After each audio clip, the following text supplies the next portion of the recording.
Hey everybody, it's me back again to wrap up the breakdown of the Halloween Laurie Strode legacy 4-part series. I don't know. Um, so a couple weeks ago, not a couple weeks ago, a week ago this past Friday, I watched Halloween Ends, and I was really hoping for a definitive ending, even though, like with the IP and everything, you're not going to completely give it away and completely end it. I was hoping for something that was at least a satisfactory ending, right? Because you want to feel fulfilled in that journey. Um, First, the just like the basic question to ask is, did this movie give me that fulfilling end? Kind of. That's kind of a BS answer, I know, but hear me out. So this saga has been about Laurie Strode and her journey to stop that monster, to end the legacy of Michael Myers. And while the movie had a good ending, and I liked the ending, I was satisfied with the ending. The journey to it and the ending that I would have given the story is something completely different. We're talking about a character who's been haunted for 40 years, 43 at this point, because um, Halloween Ends starts 3 or 4 years after Halloween Kills. And it's kind of like it again had those like little homages thrown in. And the homage in this one was really the beginning, like the end of part 4 and the beginning of part 5, that they kind of changed the ending of part 4 with part 5, and they throw the dynamite down the well, and Michael crawls through like the mine shaft. It's a mine shaft, and he crawls through it, and he gets out to the river, and he finds the old man, and the old man basically like nurses him back to health for a year, and then Michael comes back. So it had elements of that because Michael lays dormant during this time frame, but Haddonfield, for the most part, after what happened in 78, everybody had let go of that except for Laurie, right? So Laurie, for lack of better terminology, Laurie held a torch for Michael. Like she needed this closure, as it were. And I think that's a really fair assessment with trauma survivors, because they need to feel something in the end, right? And a lot of trauma survivors, unless they get the care and the help that they need, like they don't recover. Like nobody recovers on their own. That's just not going to happen. It doesn't matter how like strong you are and tough you are. That doesn't happen. You need therapy, you need support systems, you need like all these things in place. And from the way they present Laurie in Halloween 2018, she never had any of that. Maybe they attempted to give that to her and bombard her with support and love and stuff like that, but it doesn't seem like that was ever really a part of the makeup. And part of being a trauma survivor and being somebody who thrives afterwards or recovers is that you have to want to, and you have to work at it. Like, you can want to recover and not put any work in, and that's not going to work. You can put work in, that's basically your trauma response, and you just stay busy all the time so you don't have to deal with it. And that's a little bit better, but it still isn't gonna it still isn't really going to do it, right? I'm very clearly learning that correlation as I work through a lot of the issues that I have in therapy and working on improving who I am through trying to just like figure out these little things and stuff. So I see some correlations between her and me. It wasn't like I didn't survive a maniac trying to kill my friends and kill me and stuff like that, but everybody's trauma is significant to them. So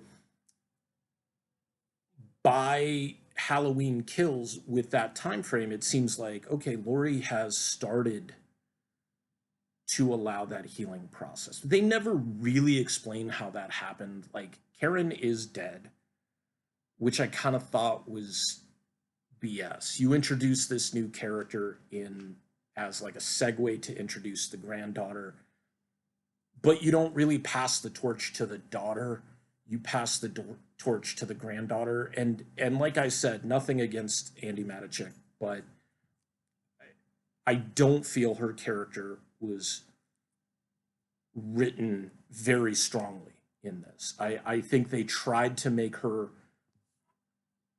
a new Scream Queen. And it's something that's organic, it's not something that just you can push in. And, there's a lot of correlations between different things. Like you can force things in wrestling, like they tried to with John Cena for years, and you can do that with Roman Reigns, but you have to let it happen organically. Otherwise, the crowd doesn't care and fights against the natural progression, not the natural progression, but fights against what the machine is trying to push at you. And I think they were really trying to pass the torch to the Allison character, and it didn't work.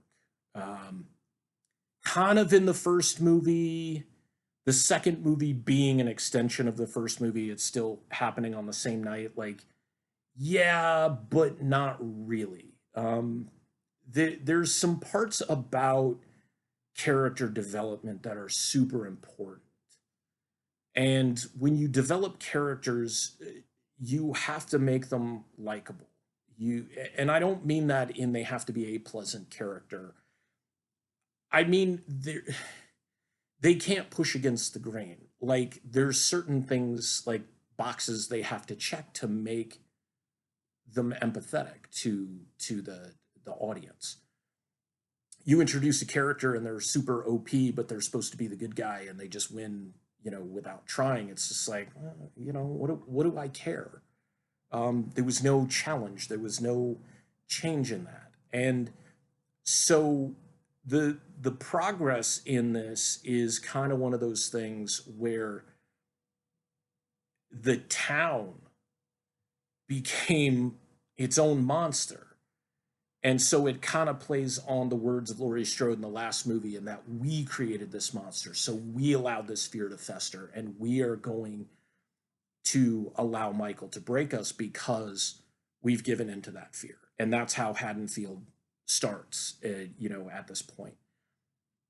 And it's pretty crazy. So it's like it happens. I don't want to do too many spoilers, but it happens one night where like there's somebody who has like a bright future moving forward, and they make a mistake.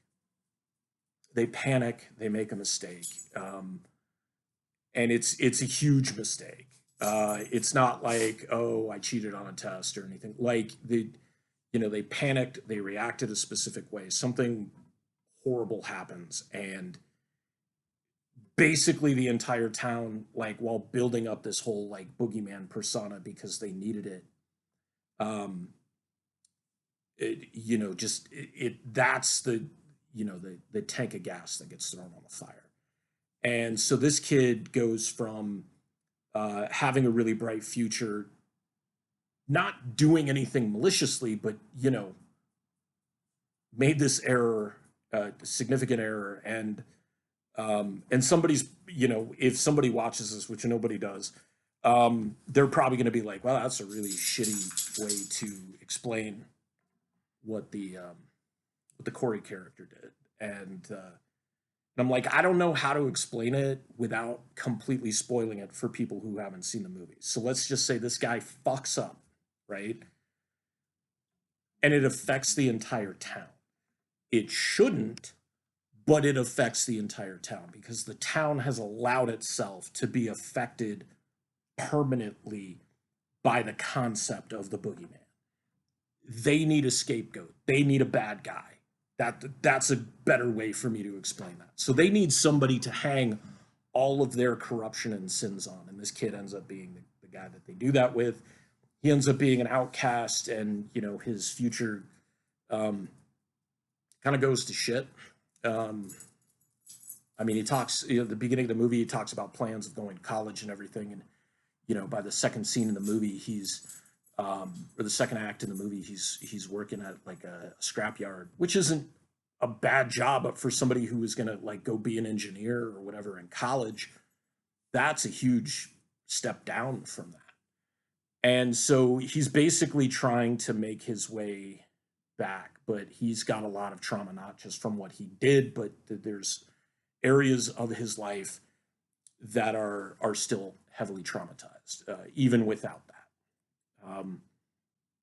There are some people who believe in him, some people who are trying to help him get back to at least where he can be, which I respect because, as somebody who has fucked up a lot myself, I've had people who stood by me, who believed in me, and who have never given up on me, primarily my folks. But there have been some other like friends and people who just said, "Hey, look, you fucked up. We need to work forward, and we've got to, like, do you want to do this or do you not want to do this?"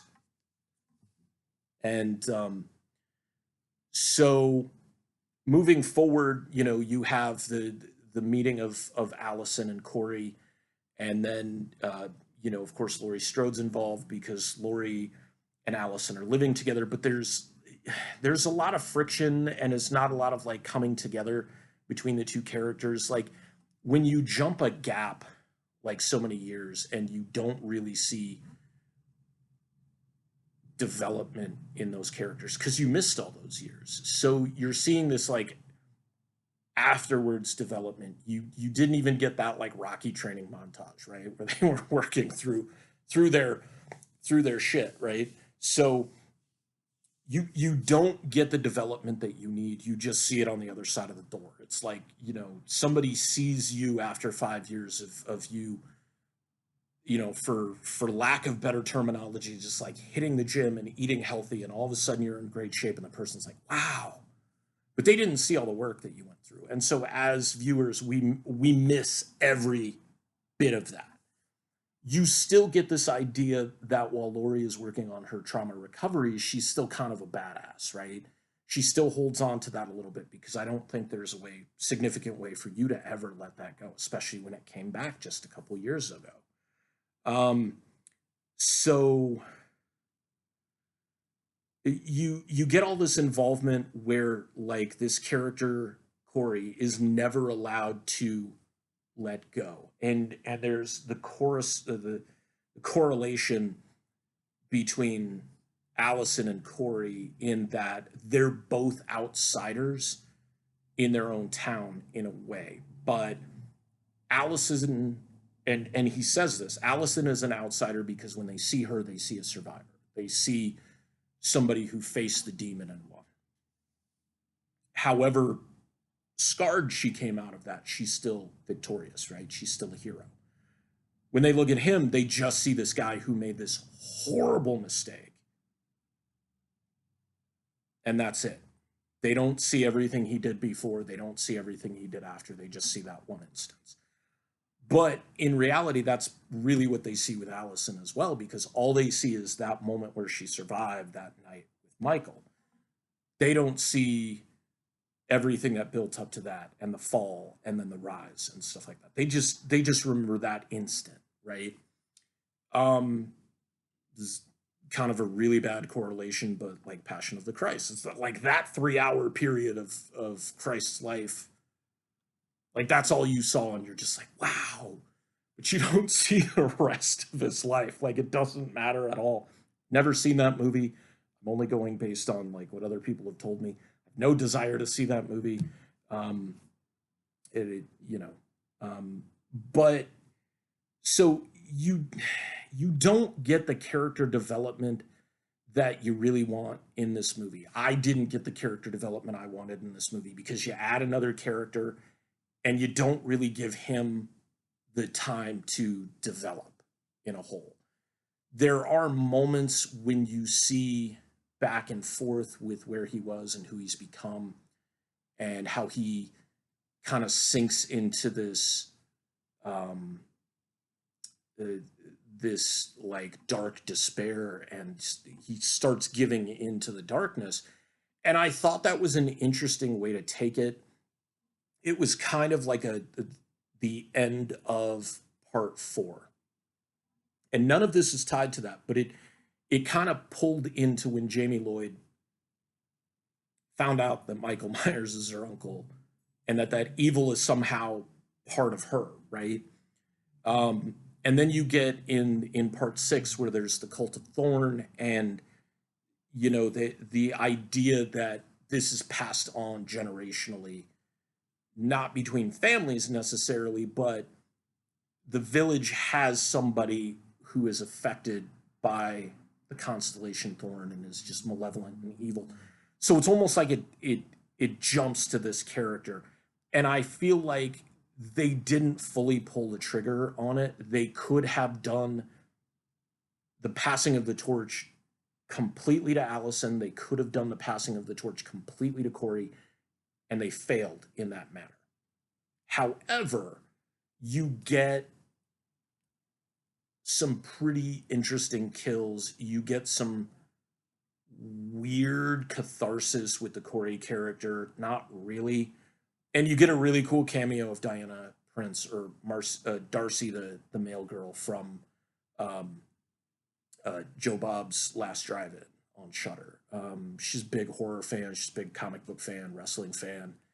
Um, her on-screen persona was that of, the name of Wonder Woman, the civilian name of Wonder Woman. So it's really kind of cool. You don't really get to see her get killed, but like you see her and then you kind of see her in the background being killed. Um, there's some really interesting finalizations with Michael. Um, because for the most part, he's not really a part of the movie. Like he has these instances where he shows up, but he's not the main antagonist, which was also an interesting way to go about it. It kind of reminded me of Jason Goes to Hell, where it was Jason, but it wasn't really Jason, and that's part of why that movie sucked. Love that movie because it was the first Friday the 13th movie I saw in theaters, but I hate that movie because Kane Hodder is my Jason Voorhees, and he was like at the very beginning and the very tail end, and he wasn't anywhere else in that movie. He played one of the security guards, but that was it. Um, so yeah, this movie tried to have a different identity, but it didn't commit to any of those identities. And in that, I think it kind of failed. The ending to the movie was a satisfactory ending, but the journey to get there with this movie didn't live up to what I was hoping for. And I think it's never going to live up to the hype. It's never going to be that good. Even if you're expecting an 11 and the movie comes out and it's a 10, you're still kind of let down because you're like, one thing that they could have done. The transition of power back to Laurie Strode was interesting and kind of bypassing, like handing the torch off, but then taking it back. And like, this is her responsibility to bring down the monster when he shows back up.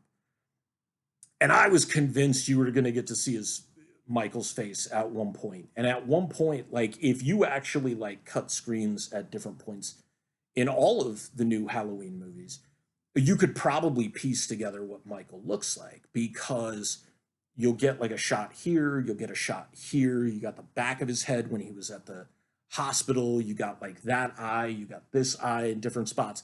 So you kind of have an idea of what he looks like, but you never saw his face as a whole.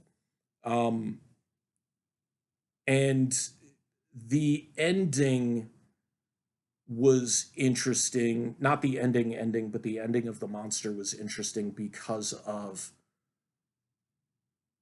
the the way that suddenly everything was reversed and the town comes together and they become a village triumphant together because they have to do this together. But I think that was also kind of being uh, sort of a far-reaching ideal that like we have to do this together. We're all in this together, like regardless of what you're looking at. I think it was kind of a metaphor for the world at this point. Like we have to work together in order to defeat whatever evil is out there, right? And so this town finally comes together. They don't really resolve anything with their hatred for Corey, and they kind of bypass that with like, we're going to do this with Michael now. And you thought there was going to be maybe another end, another twist to this, and there wasn't. And that was the part that was a little unsatisfying to me. Like, you don't get just that finality to it.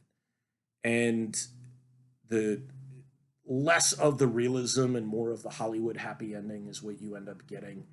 Um, but again, it's one of those things that you can kind of pass the legacy on in another way. The only way I can see you bringing back the Michael Myers character is you'd have to reboot it.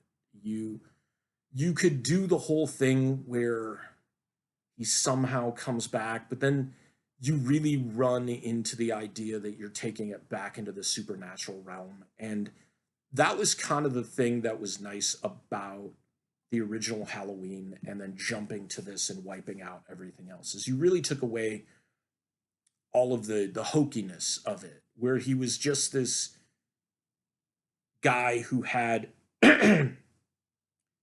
this focus, this like malevolent focus. Like it was severe mental health issues, personality disorder, like whatever. And he was just so focused on like taking out these people, right? But in a way, I think that's scarier than you having this Jason Voorhees character who rises from the dead. I love Jason. Don't get me wrong. He's like him and Leatherface are my number one and number two, um, switching places at any given time.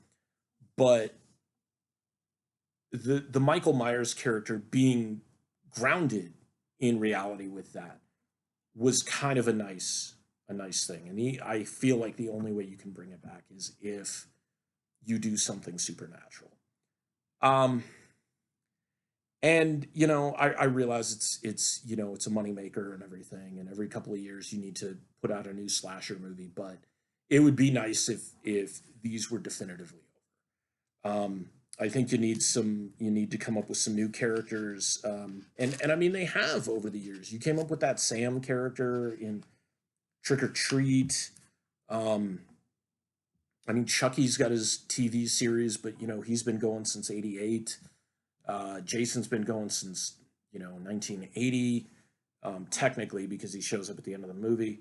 Um, Leatherface has been going since '74. Like, you have these characters that you can't keep doing them legacy based. You have to find something different. Copycats, maybe, but then you're still using that nostalgia, which is really like all these series have left to offer in terms of how to get people in.